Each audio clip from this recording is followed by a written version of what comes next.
হাঙ্গেরির বুদাপেস্টে মুখোমুখি বসার কথা ছিল রাশিয়া ও আমেরিকার, কিন্তু ডোনাল্ড ট্রাম্প এবং ভ্লাদিমির পুতিনের সেই বৈঠক নিয়ে অনিশ্চয়তা তৈরি হয়েছে। তার ২৪ ঘন্টার মধ্যেই এবার রাশিয়া ইউক্রেন যুদ্ধ বন্ধ করতে মস্কোর উপর আরও চাপ বাড়ালো আমেরিকা। বৃহস্পতিবার রাশিয়ার বৃহত্তম দুটি তেলশোধক সংস্থার উপর নয়া নিষেধাজ্ঞা আরোপ করলেন মার্কিন প্রেসিডেন্ট ডোনাল্ড ট্রাম্প। সঙ্গে ইঙ্গিত দিয়ে রাখলেন, যুদ্ধ বন্ধ হলেই নিষেধাজ্ঞা তুলে নেওয়া হবে। মার্কিন নিশানায় থাকা দুই রুশ সংস্থার নাম রসনেফট এবং তুক অয়েল। ভারতীয় সময় অনুযায়ী বৃহস্পতিবার ভোররাতে দুই সংস্থার উপর নিষেধাজ্ঞা চাপিয়েছে ট্রাম্পের রাজস্ব দপ্তরের office of foreign assets control OFAC।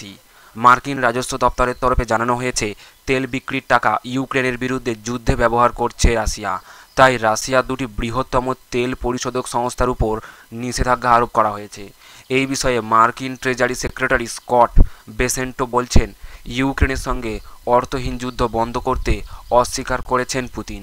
সেই কারণেই দুটি রুশ তৈল সংস্থার উপর নিষেধাজ্ঞা চাপানো হলো, যারা ক্রেমলিনকে যুদ্ধের মূলধন যোগায়। এবার যুদ্ধ বন্ধ করার সময় এসেছে। অন্যদিকে ট্রাম্পের অভিযোগ, ইউক্রেনের সঙ্গে শান্তি চুক্তি করার বিষয়ে আদৌ আগ্রহী নন রুশ প্রেসিডেন্ট পুতিন। ট্রাম্পের কথায়, যখন আমি ভ্লাদিমিরের সঙ্গে কথা বলি, আমার সঙ্গে ওর ভালোভাবেই কথা হয়, অথচ সেই আলোচনা ফলপ্রসূ হয় না। ওর সঙ্গে কথা বলে লাভ নেই।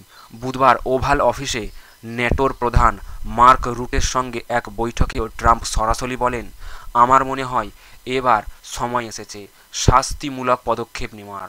আমরা অনেক দিন অপেক্ষা করেছি। সেই আবহে বৃহস্পতিবার ট্রাম্প দাবি করেছেন, রুশ তেলশোধক সংস্থাগুলির উপর নয়া নিষেধাজ্ঞা রাশিয়া ইউক্রেনের যুদ্ধ বন্ধ করার ক্ষেত্রে অগ্রগতির পথ তৈরি করতে পারে। এই পদক্ষেপকে অসাধারণ আখ্যা দিয়েছেন ট্রাম্প।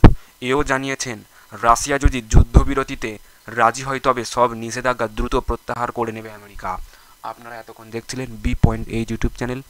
এইরকম ভিডিও দেখতে গেলে অবশ্যই আমাদের চ্যানেলটিকে সাবস্ক্রাইব করে রাখবেন এবং ভিডিওটি ভালো লেগে থাকলে একটি লাইক করবেন এবং আপনাদের মতামত অবশ্যই জানাতে ভুলবেন না।